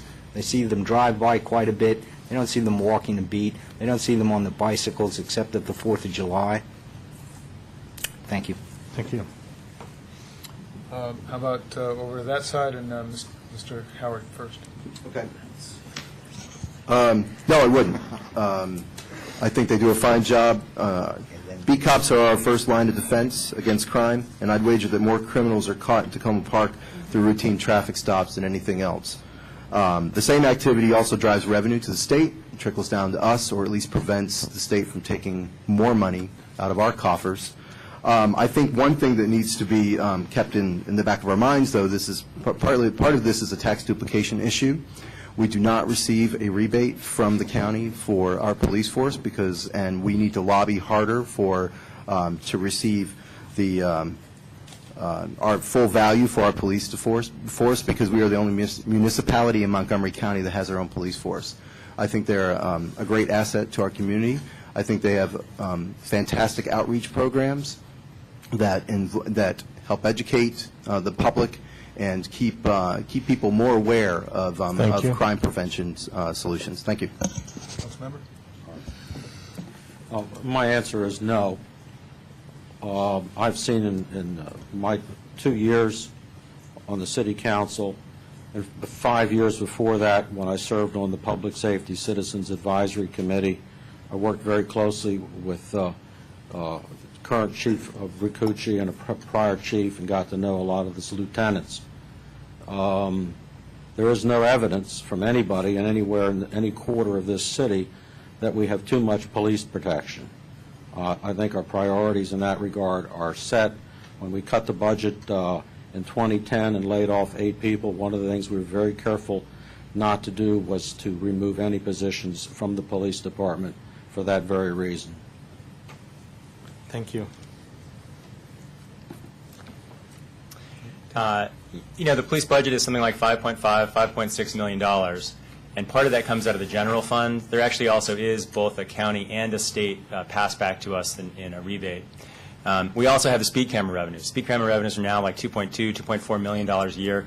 It's actually more money than the city gets from income tax. So we have all these sources of money coming in. What I'd say in terms of the police budget is, in general, no, I wouldn't support cutting it. But one thing you can do is, and Colleen brought this up before, we can start programming more of that speed camera money into the police budget to pay for officers, to pay for their supplies. Another thing, and this is a great thing that exists in the city's budget, and it represents really forward thinking by the city manager and previous councils, we have an equipment reserve. Equipment reserve is $2 million plus, so you can buy new police cars, other equipment in the city. Potentially with the police force, you can imagine over a couple of years, are there any delays you could make in buying equipment that would allow you to save a little bit of money over time? I could see how you potentially could make adjustments like that, efficiencies in process, delaying, for example, replacement vehicles, that could save a little bit of money if you needed to. I think that in general, we've made a lot of progress in recent years. I think that the trends in crime are down, although certain areas are up and they have seasonal ups and downs. People generally seem pleased with the police department and the progress that's been made. I think that in general, I wouldn't suggest cutting overall, but I do think it's worth looking at, again, from the perspective of the efficiency of how we're spending funds and having really data-driven conversations with the police department about how the funds are spent and what the outcomes are. We do actually receive full value in terms of the rebate from the county on the police department, and if we cut certain, there's cuts that we might make that could potentially make us lose those rebates, and so I think we need to think about that really carefully before we make cuts. The second thing I want to highlight is that a friend of mine is the head of the Governor's Office of Crime Control and Prevention, and she's told me that other municipalities sort of have her on speed dial, calling her, going, okay, we need this, what kind of resources do you have at the state level? And that Takoma Park doesn't do that in the same way other folks do. And so I think we need to put GOCCP and other potential state funders on our speed dial and bring in more resources from other sources, and that might be able to move tax dollars to other areas. Thank you. Okay. That's everyone? Yes. It is everyone. Your turn. All right. Well, I'd like to follow up on a comment that was made by Councilmember Clay earlier in the evening, and when she mentioned that the Washington Adventist Hospital's proposed move is no sure thing at this point, and I'm wondering if you'd be willing to comment on how well you think the city has handled negotiations with the hospital and what you see as possible consequences of the hospital leaving or the hospital staying. We'll start with Mr. Howard. I took some notes on this earlier, and tension was the word that I wrote. down, and reactive came up too. And so I don't think this situation has been handled well. And I think that one of the things that could be done is, initially could have been done, still can be done, is a contingency plan. So once you, so you assume one thing, and then if it doesn't happen, you have Plan B. And I'm not positive that that actually has been handled, so I think now we're in this position, so it's a bit of a crisis situation. I'm not quite sure why that the vision for the city and the vision for the hospital weren't in alignment to begin with. It sounds to me from when this topic came up earlier, we heard that the hospital had a 15, 20-year sort of horizon for where they'd like to be, and I would have liked to heard that articulated from the city side and see how they can work together and to make a win-win for both parties. Okay, thank you. Mr. Schultz, and you've dealt with the hospital. Yeah, it's helpful to understand that the decision to be made by the Maryland Healthcare Commission is not in Takoma Park's hands any longer. It is now at that level as to whether or not the certificate of need will be granted or denied. We have been assuming for several years that the hospital would move, but there's some indication that that might not in fact happen. So we're in a very few weeks, or maybe a month or two, going to find out what the decision is about that. So whether or not this thing has been handled well in the past or not is immaterial at this point, because we're going to have to deal with a new reality. And one of those realities is a possible health care village, and the indications on that aren't too promising from the hospital as of yet. And if the hospital stays, the president of the hospital is told, has written in his testimony that he is convinced that the city of Takoma Park has absolutely no interest whatsoever in negotiating with the hospital. That's his point of view. But we may end up negotiating with them. And so this is going to be a big challenge for the next council. Thank you. Do you have any views that you'd be willing to share? Oh, okay. Oh, Sure. Okay, well, I'll start with you. Okay. Marty. So since it's just 1 minute, I'm going to answer half the question, which is if they move. So I just want to talk about some of the goals that I think we ought to have. I think one of the goals that we ought to have if they move is how do we take care of residents' basic needs? And so really making sure that we're negotiating around some primary care, staying emergency care and urgent care, as well as other wellness needs. And things that you might not find in a regular hospital setting, like a birthing center and acupuncture and other kinds of wellness and sort of non-traditional medical support. The second is that we can develop programming in that space that supports local business development, including microenterprise development, such as taking their huge kitchen and turning it into this community commercial kitchen that can be used to support the local food distribution system. And then the third is to think about how the programming that happens there can continue to build community. And so coming back to this idea about diversity, really looking at how do we build programming there, maybe along with the rec department, that supports cross-generational and multicultural activities. Great, thank you. Great, thanks, Eric. I served for a while on the board of a great organization headed by Bruce Baker called CHEER, Community Health and Empowerment Through Education and Research. And Kathy Porter was on the board of that as well. And what we did was we brought together socioeconomically diverse members of Takoma Park's community, also nearby Silver Spring. And I was one of the facilitators, along with Kathy and others, to try to figure out what people wanted from a health perspective in the community. What were the things that were important to them? And trying to pull out that information and create indicators around those things. And one of the things that stood out, again and again and again, was access to health services, diverse health services. I hear the same thing when I walk around the ward, that people want to make sure that that site stays in a provider mode to provide something, whether it's an urgent care facility, whether it's the existing facility, whether it's doctors and other medical specialty practices. We have a limited ability to influence what they do. It's a sovereign religious institution, and as Fred said, it's the decision being made at the state level. But the county or the city, and if I were on the city council, I would try to negotiate as hard as possible to maintain medical services there. Great, thank you. Let's start with Mr. Grau, since we started with Kate last time, I believe. Thank you. I think the original question was how would we characterize the negotiations between the city and the hospital. I was not privy to those negotiations, so I'm not in a position to comment. Okay. I would have to agree that, not knowing exactly what went on, I can't say for sure how well the negotiations were handled. However, just from looking at the outcomes, I can say in terms of dealing with the state, the city, I think, has done a good job of getting our needs understood. Maybe not so much in working with the hospital on win-win solutions. Also, in terms of keeping medical facilities in the city, Montgomery College is really starting to create a real medical nursing program over at the Takoma Park campus. So if we do lose the hospital, that could be another place to focus on.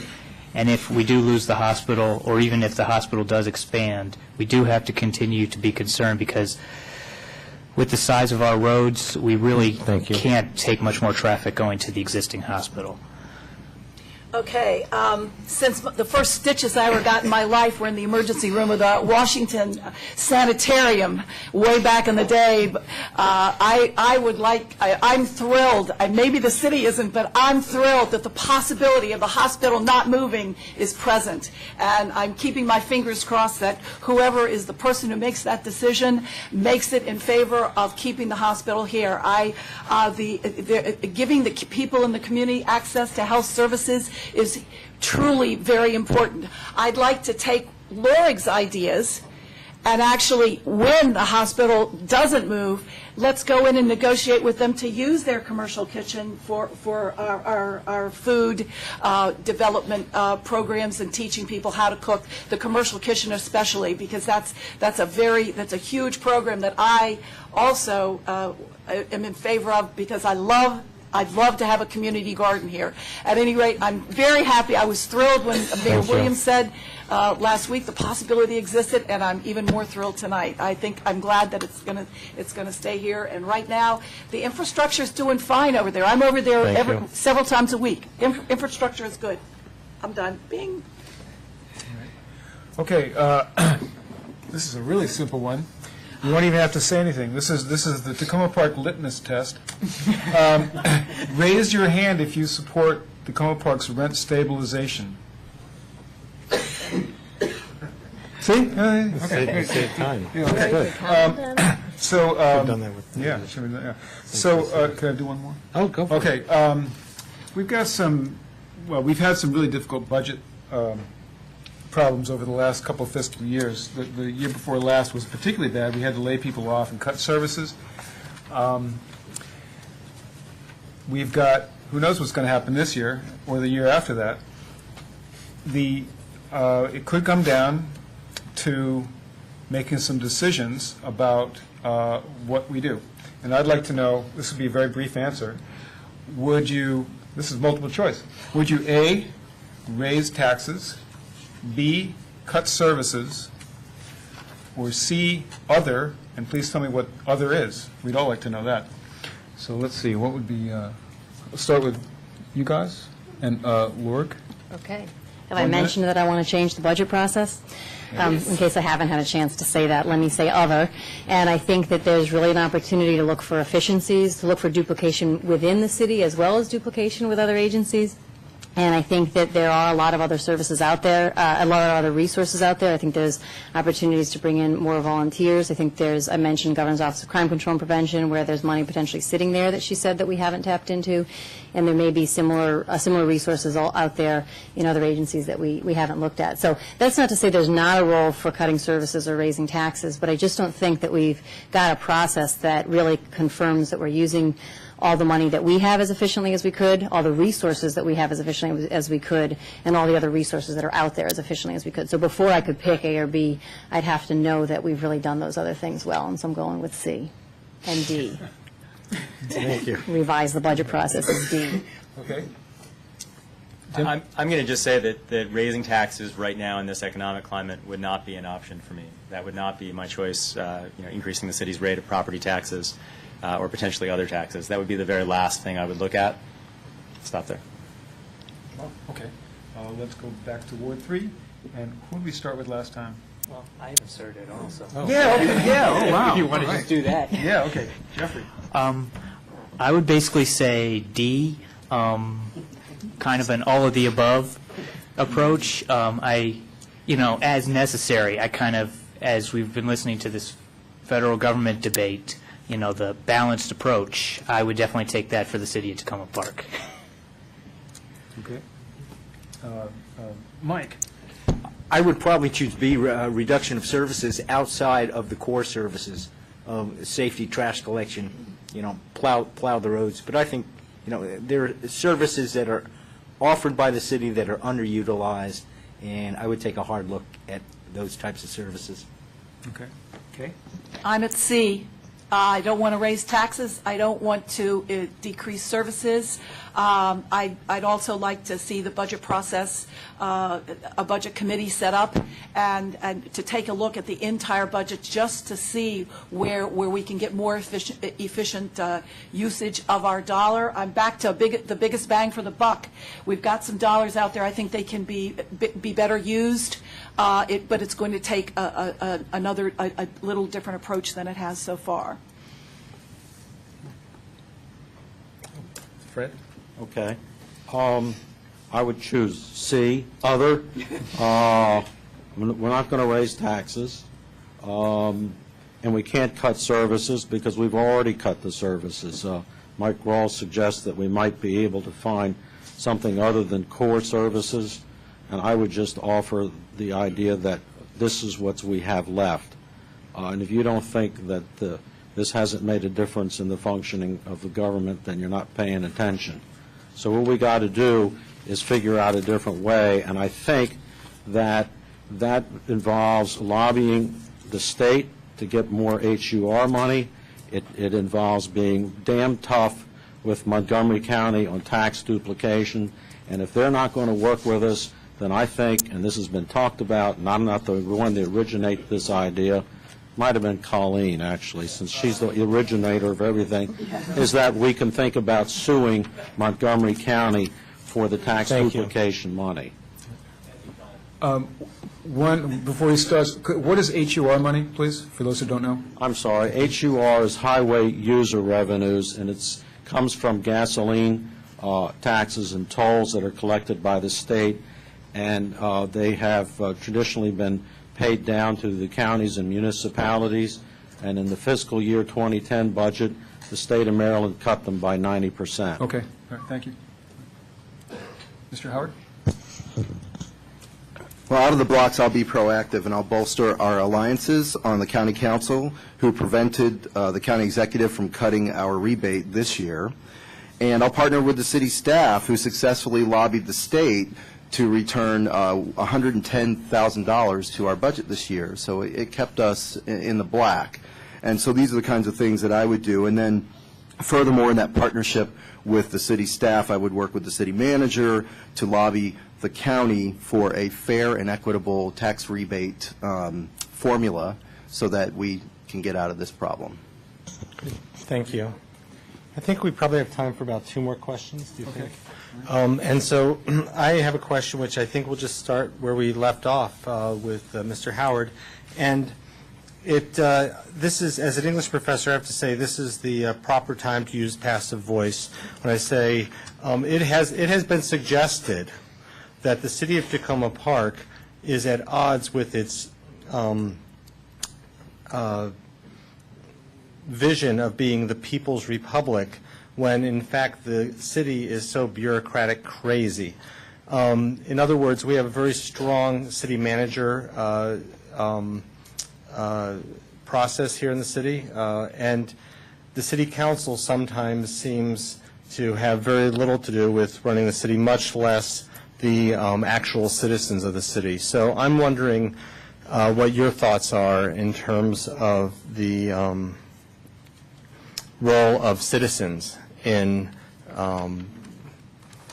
drafting policies in the city.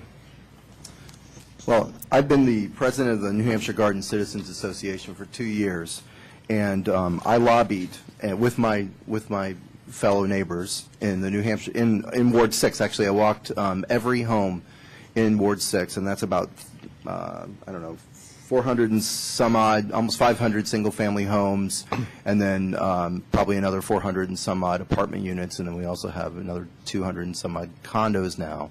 And I went to these addresses, and I spoke with people about the issues of the sector plan, and there was an egregious piece of that plan that would have led to the destruction of 7 single-family homes. So this was in stark contrast to one of the goals to protect existing neighborhoods or assets.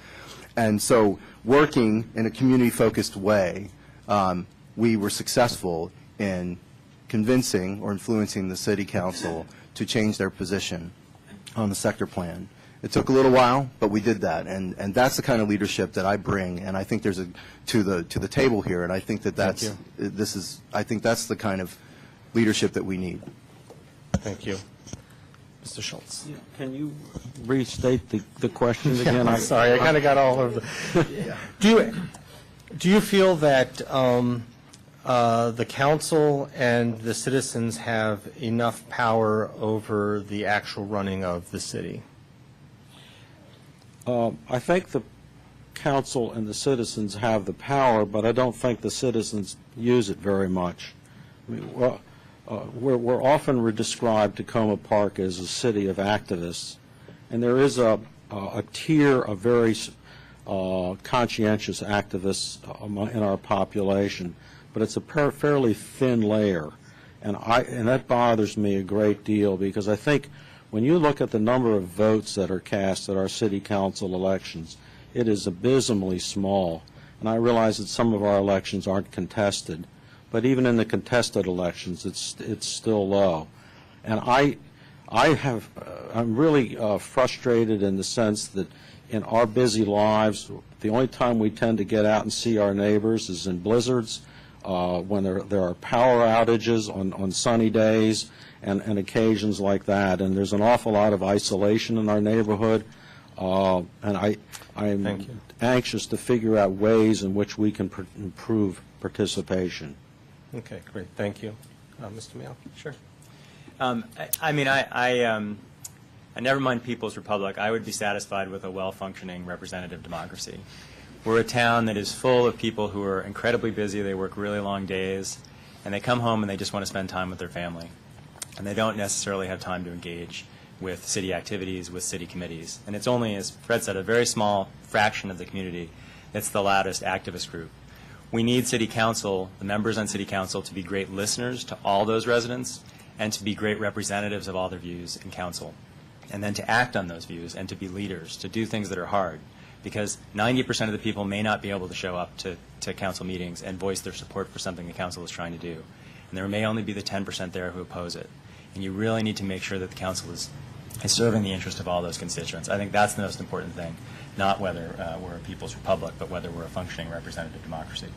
Great. Thank you. Mark? Yeah, I think there's two ways that we can get folks involved and really make sure everyone's voices are heard. And one is I think we need to fix the committee structure. I think we need to give clear directions to committees. We need to get rid of committees that aren't used. I think we should have council liaisons to committees so that the voices are going back and forth between the councils and the committees. There should be regular reports to the council, and the council ought to be accountable to the committees so that it can't just be passing the buck. The council ought to answer to what decisions they're making in response to the recommendations that the committee has given the council, an up or down vote and a reason.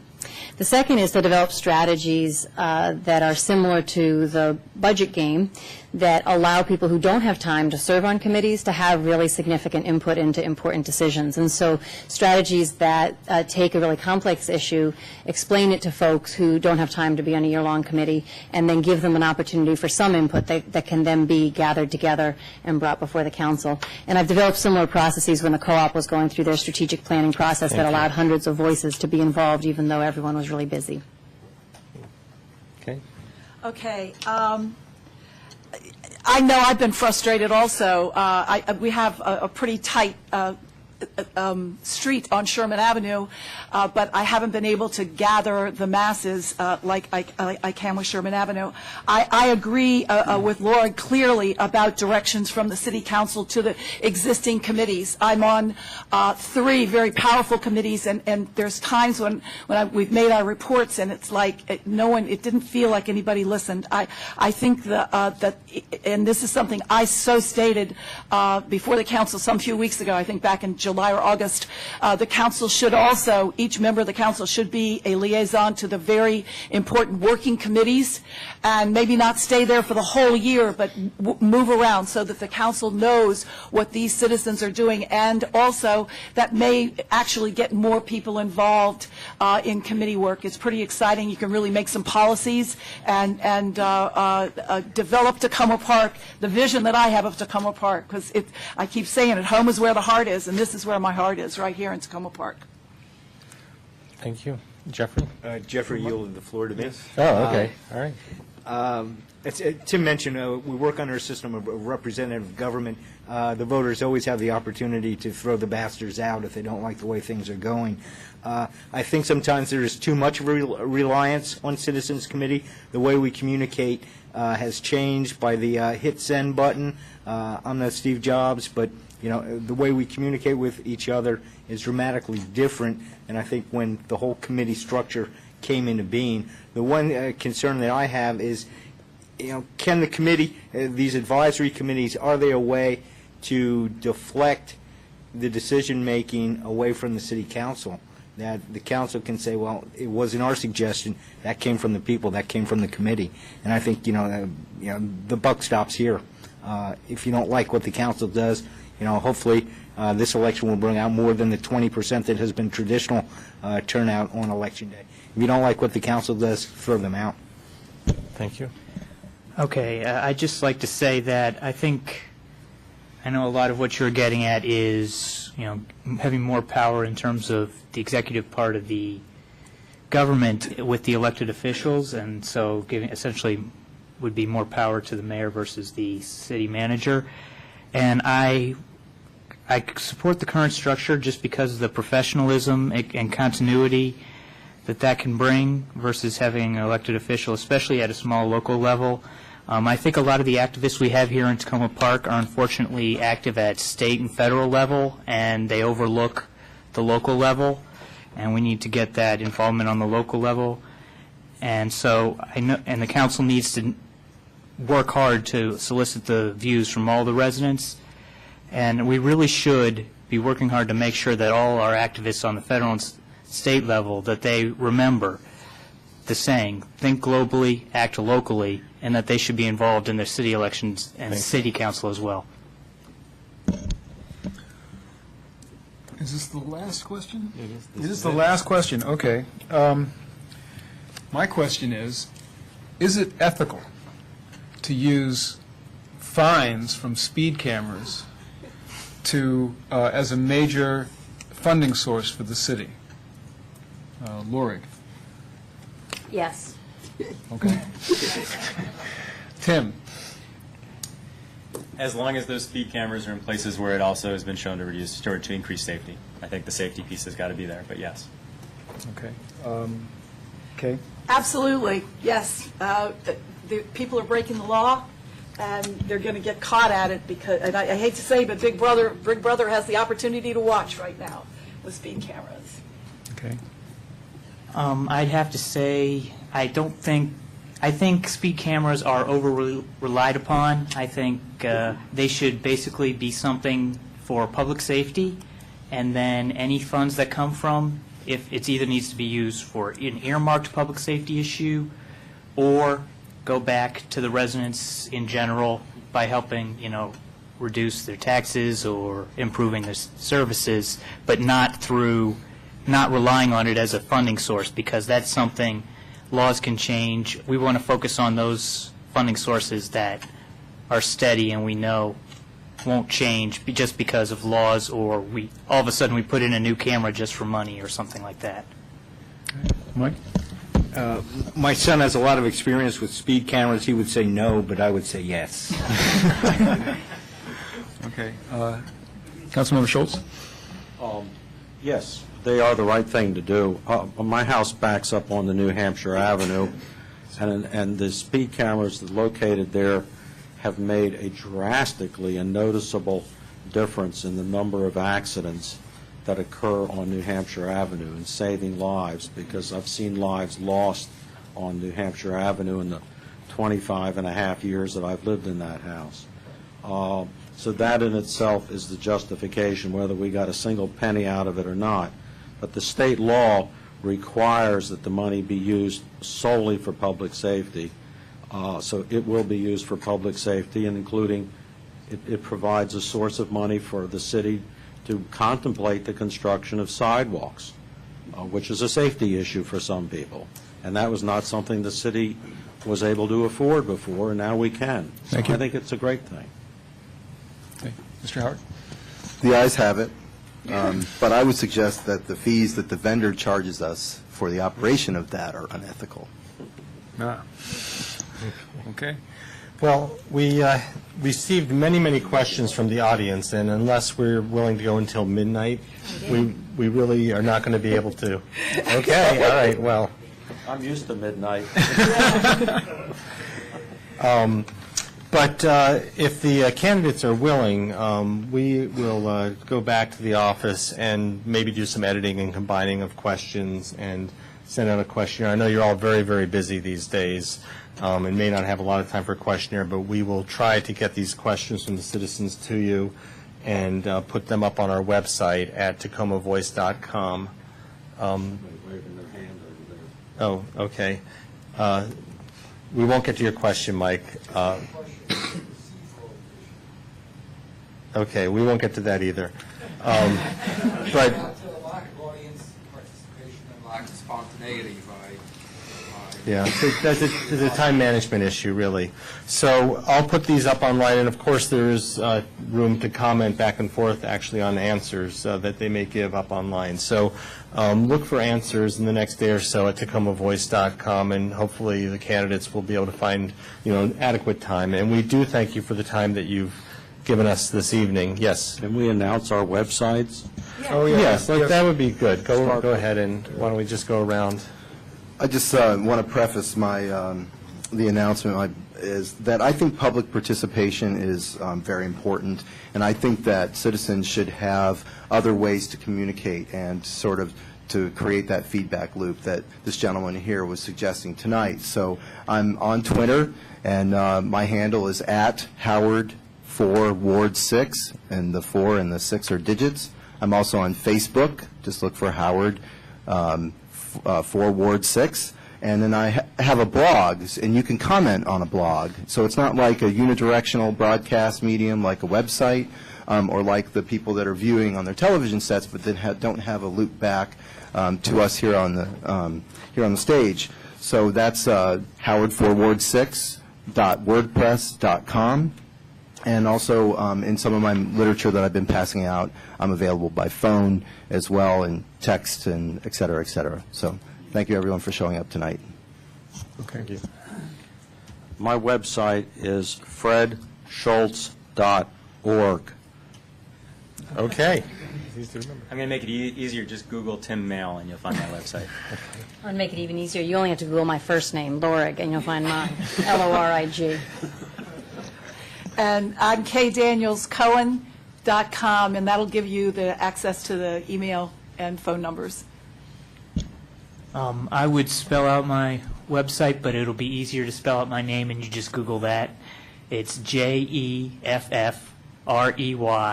Last name is Noel-Nosbaum. And I also have a Twitter feed that's at JeffNNFORWARD3. And then, so if you just want to go ahead and check those out, that'd be great. Thanks. You can find my website if you really want to. It's Mike for Ward 3. No Facebook, no Twitter, no yard signs. My phone number's in the book. Give me a call. And I'll mention that if you if you weren't able to write those all down quickly enough, especially a lot of you are hopefully watching this at home or on the internet, Under at the Takoma Voice website, under Election Central, I believe we have a link to everybody's website, so if you just go there, you should be able to find all the candidates. Yes, all right. That's what I was going to say, and I'd like to thank all the candidates for coming. Thank you. I wish I could vote for all of you. Yeah. And I did a good job, and good luck to all of you. Thank you. Thank you. Thanks a lot. And thank you, audience, for sitting through it all.